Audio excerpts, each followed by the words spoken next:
at a kind of moment of great cultural challenge and dynamic for Western civilization, which has for 1,000 years called all the shots and shoved itself down everybody's throat, whether they liked it or not.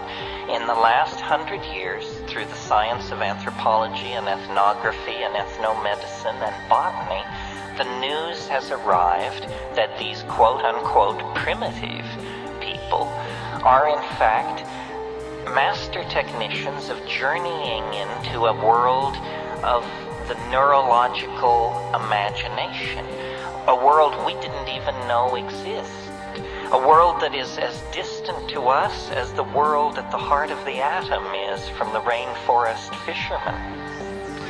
And because our own cultural values seem a little shoddy at this moment, those on the fringes of Western civilization have begun to seek alternatives, begun to look at alternative religions, yoga, tantra, Buddhism, Zen, whatever, alternative approaches to diet, vegetarianism, macrobiotics, so forth and so on, and alternative approaches to authentic experience, which means psychedelics.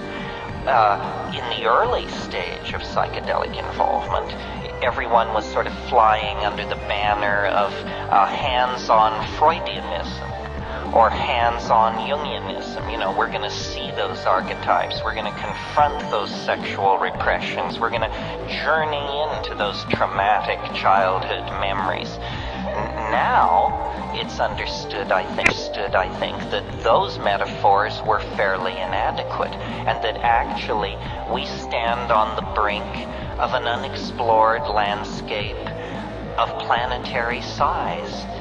The world of the High Paleolithic, which is a Gaian world, a world of feeling, not analytical intellectual constructs, but a world of empowered feeling, empathy, and intuitive understanding, an understanding that doesn't arise in a context of Greek logic, but in a context of animal knowing, in the authentic mode of the body.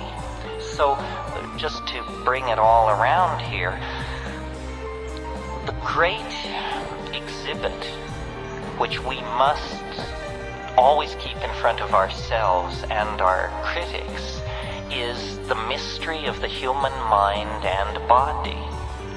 No one knows how it is that I can command my hand to make a fist and that it will do that. I mean, that's mind over matter. That's the violation of every scientific principle in the books. And yet it is the most trivial experience any of us have. We expect to command our body. We expect the mental will to order the monkey flesh into action, and it will follow. The body is the nexus of the mystery of life.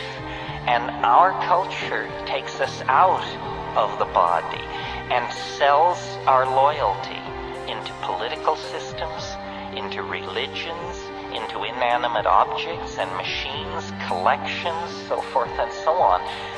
The felt experience of the body is what the psychedelics are handing back to us. That's why it's called escape, because it's escape from HBO, from walking the mall, from seeing what's on the tube, from consuming trash media. It's escape from all of that into the authenticity of the body. This is why sexuality is so edgy in this society.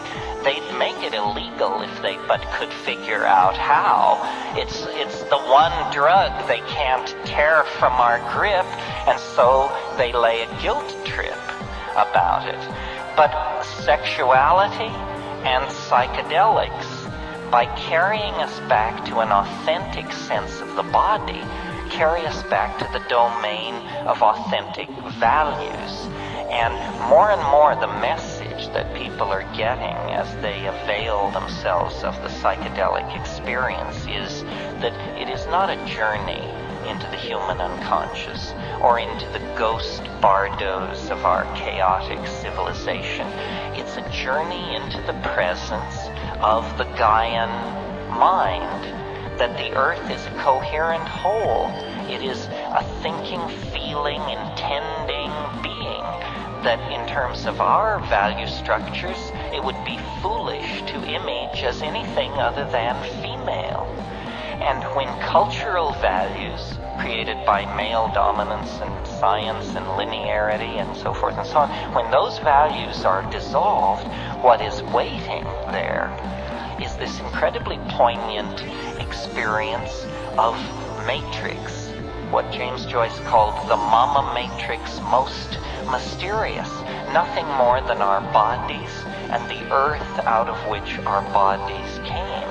History, as we have lived it in the West, has been a turning of our back on that. And now history has failed. Western cultural institutions, having become global cultural institutions, now show themselves to be adequate to inspire, lead, or carry anyone into a future worth living in. At this moment, then, this reconnecting to the Gaian mind becomes a kind of moral imperative. So this whole drug issue is not an issue even about criminal syndicates or about untaxed billions or about the mental health of our youth or any of that malarkey. I mean, my God, the most destructive drugs known to the species are peddled on every street corner without restriction. The real issue is, what kind of mental worlds shall people inhabit? What kinds of hope shall be permitted? What kind of value systems shall be allowed? And the value systems that aggrandize the possession of things, the tearing up of the earth, competition, classism, racism, sexism, have led us to the brink of catastrophe. Now, I think we have to abandon Western cultural values and return to the deeper wisdom of the body in connection with the plants. That's the seamless web that leads us back into the heart of nature. And if we can do this, then this very narrow neck of cultural crisis can be navigated. Very little of the past can be saved. The architectonics, the machines, the systems of monetary exchange and propaganda, the silly religions, the asinine aesthetic canons, very little of that can be saved. But what can be saved is the sense of love and caring and mutuality that we all put into and take from the human enterprise. You know, there's a Grateful Dead song that says, you can't go back and you can't stand still. If the thunder don't get you, then the lightning will. And we now hold, through the possession of these psychedelics, catalysts for the human imagination of sufficient power that if we use them, we can deconstruct the lethal vehicle that is carrying us toward the brink of apocalypse. We can deconstruct that vehicle and redesign it into a kind of starship that would carry us and our children out into the broad starry galaxy we know to be waiting us. But it's a cultural test. Nature is pitiless. Intelligence is a grand experiment upon which a great deal has been risked. But if it proves inadequate, nature will cover it over with the same kind of cool impunity that she covered over the dinosaurs and the trilobites and the crossopterygian fishes and all those other folks who came before.